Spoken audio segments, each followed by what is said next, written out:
안녕하세요. 마마송송입니다. 오늘은 우리가 살고 있는 바로 이 공간이 품고 있는 이야기를 나누고자 합니다. 삶의 역사를 이루는 데 있어서 공간의 영향은 매우 큰 것 같습니다.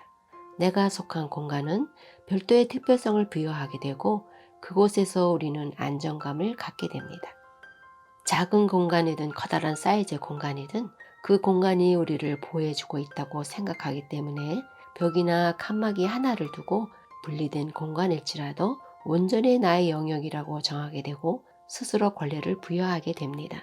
그러므로 사람들은 안전한 공간을 확보하고 유지하기 위해서 신경을 곤두세우기도 합니다. 오늘 여러분과 함께 할 책은 공간의 심리학이라는 제목을 갖고 있고 인간의 행동을 결정하는 공간의 비밀이라는 부제를 갖고 있습니다.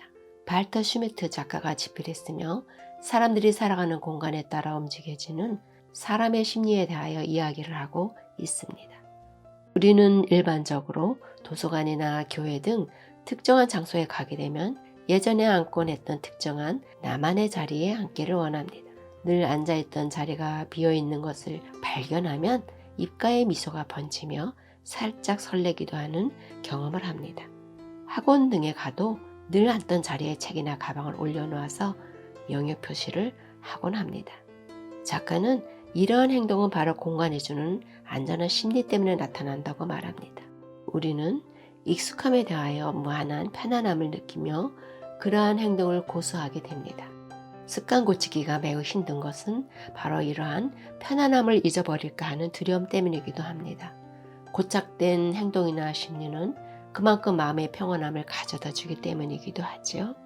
조직 심리학자인 웨르크 팔베에 의하면 인간은 안전함을 느끼기 위해 어느 무리에서든 최대한 신속하게 자기 자리를 정하고자 하는 욕구가 있다라고 말합니다. 이러한 현상은 무리 속에서의 소속감이 안정적으로 이루어지기를 바라며 자아상을 형성하는 데 중요하기 때문이라고도 합니다. 즉, 무리의 핵심 구성원으로서 존재하기를 원하기 때문에 다른 사람보다 신속하게 자리를 잡아 영역을 구축하는 것입니다. 작가는 모든 인간에게 나타나는 공통적 욕구로는 건강과 안전, 친밀함과 번식, 풍부한 먹을거리와 깨끗한 물에 대한 보장이라고 설명합니다. 그래서 사람은 이러한 기본 욕구를 충족하기 위해 개인마다 필요성에 따라 다른 태도를 취하게 됩니다. 시간과 공간 안에서 최대한 만족감을 얻기 위해 노력하고 있다는 것입니다. 예를 들어서 사람들이 창가를 좋아하는 이유는 창밖 풍경은 사물은 인식하는 범위를 넓혀주기 때문이며 창가에서 누릴 수 있는 외부의 정보는 사고의 흐름에 도움이 되기 때문입니다. 우리가 집을 고를 때에는 창이 환하게 설치된 집을 선호하는 것과 같은 맥락으로 보입니다. 이러한 공간은 편안한 심리적인 영향과 안정적인 감정을 유지할 수 있는 조건이기도 합니다.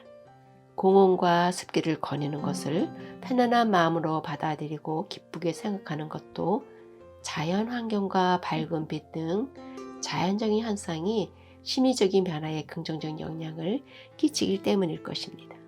특정한 장소, 즉 공간에 대한 사람들마다 개인차가 있을 수 있습니다. 고향이라는 공간에 대한 느낌도 어떤 사람은 안정감을 느끼는 장소가 될 수 있고 어떤 사람에게는 고통을 느끼게 되는 공간이 될 수도 있습니다. 그곳의 깃든 스토리에 따라 달라질 수 있습니다. 그러나 대부분은 고향이라는 공간을 떠올리면 그곳이 포근하고 아름다운 공간으로 떠오를 수도 있을 것입니다. 지나온 성장기의 추억이 깃든 곳이기 때문이겠지요. 사람들이 즐겨 찾는 산책길이나 등산로에는 일정의 패턴이 있다고 하네요. 그러한 산책길은 많은 사람들이 지나게 되고 새로운 산책길이 만들어지게 됩니다. 즐겨 찾는 산책길은 그곳에서 힐링과 안정을 취할 수 있기 때문일 것입니다. 그러한 즐겨 찾는 공간은 분명한 경계가 보이는 곳이라고 합니다.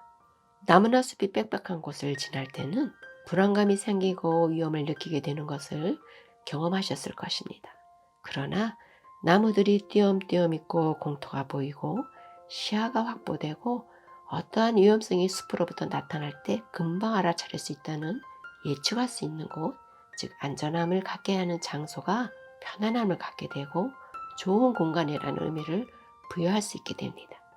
이러한 현상을 샤바나 이론이라고도 합니다. 해변이나 강가 호숫가와 같은 공간에서는 사람들은 안정감을 느낍니다. 그 이유는 그곳으로부터 자유와 무한성을 느끼기 때문입니다.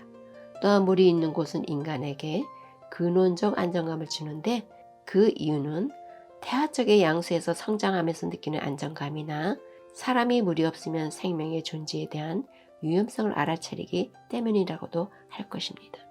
사람은 자기 구역에선 자신감이 생깁니다. 내가 사는 동네, 내가 다니는 학교, 회사, 또는 잘 다니고 익숙한 장소에서는 발걸음이 자신감에 넘치고 자연스럽고 편안한 행동을 보이게 됩니다. 그 이유는 자기 공간에 대한 정보를 속속들이 알고 있어서 자신감이 생기기 때문입니다. 즉, 안정감과 편안함이 자신감을 갖게 해주는 것입니다. 이러한 현상을 환경 심리학적으로 보면 통제와 권력의 경험이라고 하네요. 홈그라운드에서는 야구나 축구 등의 스포츠에서도 선수들이 훨씬 힘을 받는 것과 같은 이유라고 볼 수 있겠습니다. 우리는 간혹 공간이 바뀌면 기억을 깜빡 잊게 되는 경험을 합니다. 이러한 순간이 발생하는 이유는 미국 노트르담 대학교의 심리학 교수인 게브리엘 레드벤스키의 공간 변화 효과로 설명되어지고 있습니다. 예를 들면 책을 보다가 문득문득 떠오르는 일을 처리하려고 몇 발자국 옮기다 보면 내가 무슨 일을 하려고 했지 하고 기억이 안 날 때가 있습니다. 그럴 때는 다시 원위치로 가서 방금 지적이던 책이나 주변을 다시 살펴보는 것이 해결책이라고 합니다. 우리는 생활하면서 이런 상황에 부딪히는 경우가 종종 있습니다.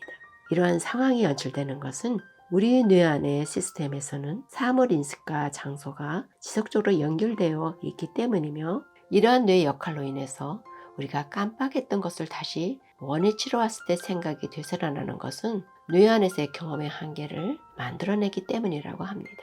우리는 지금까지 생활하면서 공간에 주는 의미를 심각하게 염두에 둔다거나 주어진 공간에서의 삶이 진행되는 것에 대해서 특별한 의미를 부여하지는 않고 왔습니다. 그러나 오늘 공간에 주는 의미를 새삼 생각해 볼 수 있는 시간이 주어지고 그 공간에서의 우리의 생활을 돌아볼 수 있게 되어 의미 있게 생각합니다. 어찌 보면 우리가 살아가는 터전부터 모든 것이 공간으로 이루어져 있으며, 그러한 공간이 주는 위로와 안정감 속에서 생활하고 있다고도 보입니다. 우리가 잊고 있었던 공간의 영향을 이끌어내는 뇌의 작용과 연결되는 우리의 삶의 태도도 긍정적인 생각으로 이끌어 항상 우리가 속한 공간이 아름다움과 안정적이고 포근하며 보호를 해주는 멋진 공간이 되기를 소망해 봅니다. 여러분, 오늘도 멋지게 보내세요. 다음 시간에 뵙겠습니다.